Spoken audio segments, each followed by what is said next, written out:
Clip number 777۔ اس clip میں آپ قرآن پاک کی سورہ مریم کی آیت نمبر 26 سے 28 تک کی تلاوت، ترجمہ اور تفسیر قرآن صراط الجنان سماعت فرمائیں گے۔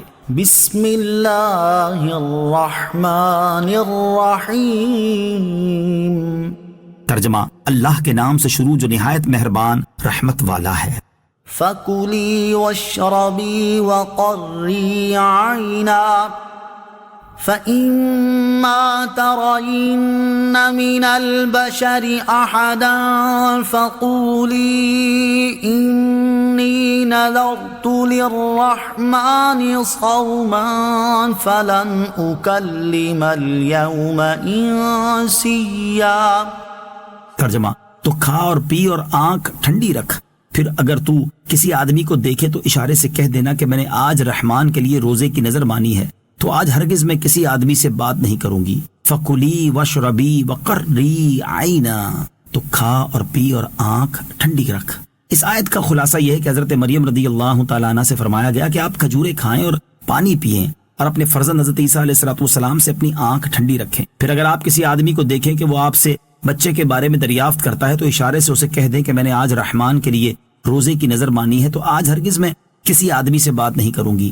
حضرت مریم رضی اللہ تعالی عنہا کو خاموش رہنے کی نظر ماننے کا اس لیے حکم دیا گیا تاکہ کلام حضرت عیسیٰ علیہ السلام فرمائے اور ان کا کلام مضبوط حجت ہو، جس سے تہمت زائل ہو جائے۔ اس سے معلوم ہوا کہ بے وقوف کے جواب میں خاموش رہنا اور منہ پھیر لینا چاہیے کہ جاہلوں کے جواب میں خاموشی ہی بہتر ہے، اور یہ بھی معلوم ہوا کہ کلام کو افضل شخص کے حوالے کر دینا اولا ہے۔ چپ رہنے کا روزہ منسوخ ہو چکا ہے۔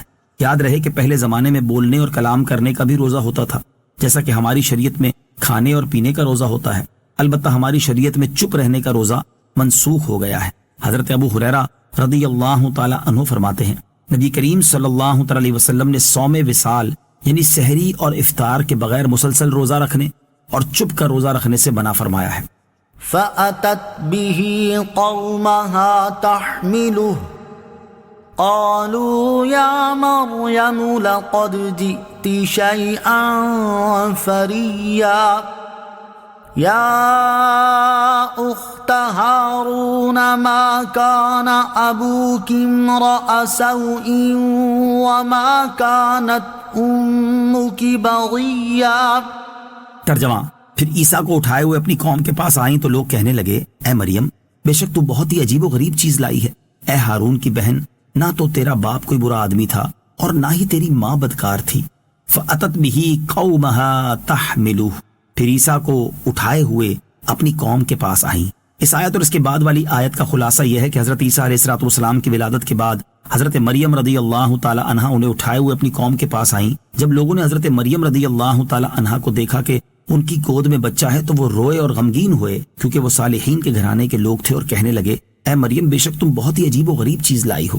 اے ہارون کی بہن، نہ تو تیرا باپ عمران کوئی برا آدمی تھا اور نہ ہی تیری ماں حنا بدکار عورت تھی، تو پھر تیرے ہاں یہ بچہ کہاں سے ہو گیا؟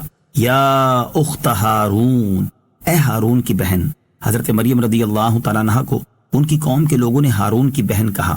اس ہارون سے کون مراد ہے؟ اس کے بارے میں قول یہ ہے کہ ہارون حضرت مریم رضی اللہ تعالیٰ عنہ کے بھائی کا ہی نام تھا۔ دوسرا قول یہ ہے کہ بنی اسرائیل میں ایک نہایت نیک اور صالح شخص کا نام ہارون تھا، اور اس کے تقوی اور پرہیزگاری سے تشبیہ دینے کے لیے آپ کو ہارون کی بہن کہا۔ تیسرا قول یہ ہے کہ اس سے مراد حضرت موسیٰ علیہ السلام کے بھائی ہی ہوں، اگرچہ ان کا زمانہ بہت بعید تھا اور 1000 سال کا عرصہ ہو چکا تھا، مگر آپ ان کی نسل سے تھی، اسی لیے ہارون کی بہن کہہ دیا۔ صلو علی الحبیب صلی اللہ تعالی علی محمد صلی اللہ تعالی وسلم۔ مجھے اپنی اور ساری دنیا کی لوگوں کی اصلاح کی کوشش کرنی ہے انشاءاللہ عز و جل۔